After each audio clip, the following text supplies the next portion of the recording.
Assalamualaikum warahmatullahi wabarakatuh. Alhamdulillahirabbil alamin wassalatu wassalamu ala asyrofil anbiya'i wal mursalin sayyidina Muhammadin wa ala alihi wa sahbihi ajmain. Rabbi shrah li sadri wa yassir li amri wahlul 'uqdatam min lisani yafqahu qawli. Amma ba'du. Perkenalkan, nama saya Erna Nur Hamidah, mahasiswi PBA semester 3 UN Sunan Kalijaga, Yogyakarta. Di sini saya akan meresensi buku. Judul buku Filsafat Pendidikan Islami, penulis Profesor Dr. Ahmad Tafsir, tebal buku 338 halaman, cetakan ketiga November 2008. Baik, kita langsung saja ke pendahuluan. Jadi, buku ini merupakan sumbangsi yang sangat besar bagi kaum pelajar, khususnya setingkat mahasiswa, yang mungkin masih awam dalam memahami filsafat pendidikan Islam. Permasalahan mengenai filsafat yang terjadi setiap kampus pendidikan ternyata hampir sama, yaitu sulitnya membedakan antara filsafat pendidikan dan teori pendidikan. Oleh karena itu, di sini penulis sangat mengoptimalkan dalam menyusun buku ini, karena beliau adalah seseorang yang ahli di dalamnya dan merupakan seorang pengajar di beberapa perguruan tinggi. Kelebihan buku. Buku ini diawali dengan penjelasan mengenai perbedaan filsafat dan ilmu. Dari penjelasan tersebut mencerminkan pemahaman penulis yang dalam tentang filsafat. Buku ini disusun atau ditulis secara ilmiah dan terdapat kesimpulan dari beberapa materi atau babnya, sehingga memudahkan para pembaca untuk mengerti dan memahami maksud dari setiap bab yang dibahas. Untuk selanjutnya, kekurangan buku. Buku ini tidak ditulis secara sistematika menurut struktur filsafat pendidikan. Penulis hanya mengambil beberapa topik atau tema yang dianggapnya penting. Bahkan teori-teori pendidikan menurut para ahli tidak dibahas dalam buku ini. Dan sebagian besar bahan-bahan materinya diangkat dari makalah-makalah yang pernah penulis bahas di forum-forum diskusi atau forum lainnya. Buku ini terdapat 10 bab, adapun pembahasannya adalah sebagai berikut. Bab 1 yaitu pendahuluan.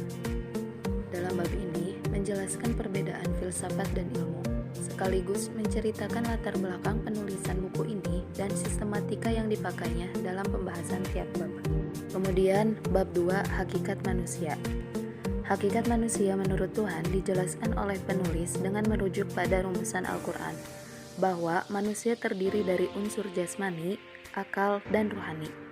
Pada uraian ini, penulis menegaskan bahwa core sebuah pendidikan menurut Islam difokuskan pada pengembangan aspek rohani. Manusia dibekali Tuhan dengan fitrah yang bermakna potensi.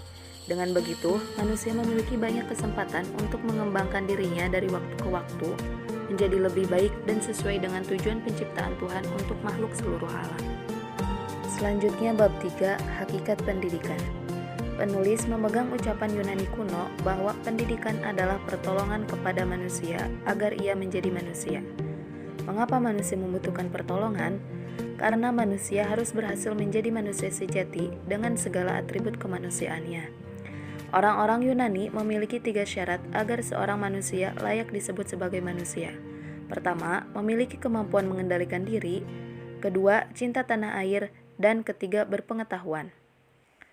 Manusia yang menjadi tujuan dari pendidikan harus memiliki pengetahuan yang tinggi.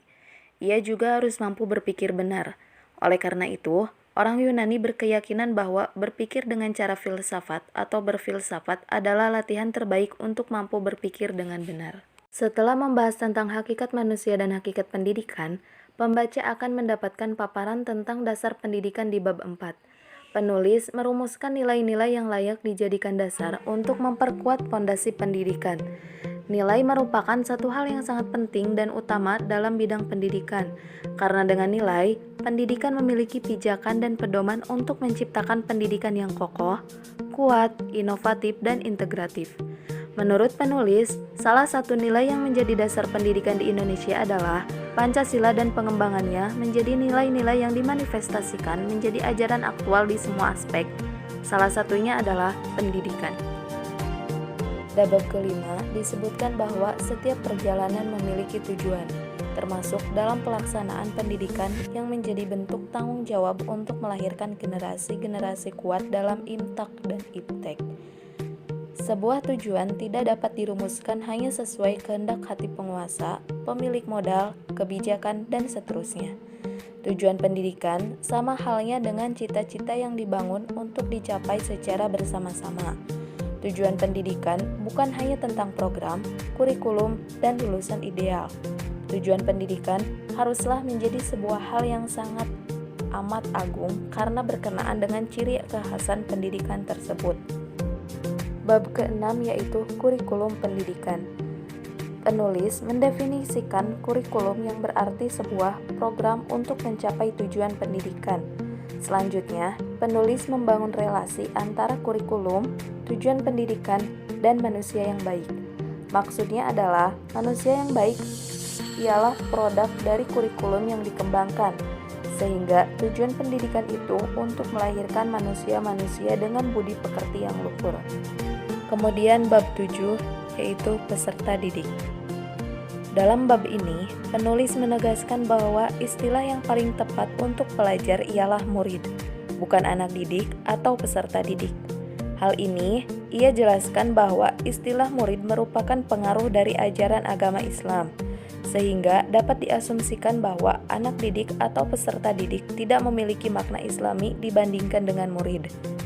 Setelah berkutat dengan istilah anak didik, murid, dan peserta didik, penulis berlanjut pada pembahasan tentang pendidik. Yang ia maksudkan dengan pendidik adalah semua yang mempengaruhi perkembangan seseorang, yaitu manusia, alam, dan kebudayaan. Bab 8 yaitu lembaga pendidikan. Dalam bab ini dijelaskan model pendidikan, di mana penulis menjelaskan esensi manusia yang mempengaruhi produksi model pendidikan. Esensi manusia yang dipertanyakan yaitu iman, karena iman dapat bekerja dengan tindakan yang baik, pengetahuan, vokasi atau keterampilan, metode pembelajaran, bahasa, dan banyak lagi. Itu semua dapat berfungsi sebagai panduan untuk menciptakan generasi yang mampu menguasai iman, takwa, ilmu pengetahuan, dan teknologi. Bab 9 yaitu proses pendidikan. Dalam bab ini, penulis memperkenalkan metode internalisasi, yang merupakan metode yang digunakan untuk mencapai tujuan pendidikan. Dan yang terakhir bab 10 yaitu pengembangan pendidikan. Pada bab ini, penulis mengutip perkataan Az-Zumardi Azra yang menyatakan kekecewaannya yang mendalam atas kurangnya perhatian pada kajian ilmu pendidikan Islami. Cukup sekian dari saya, mohon maaf apabila banyak kekurangan dan kesalahan dalam penuturan kata. Wassalamualaikum warahmatullahi wabarakatuh.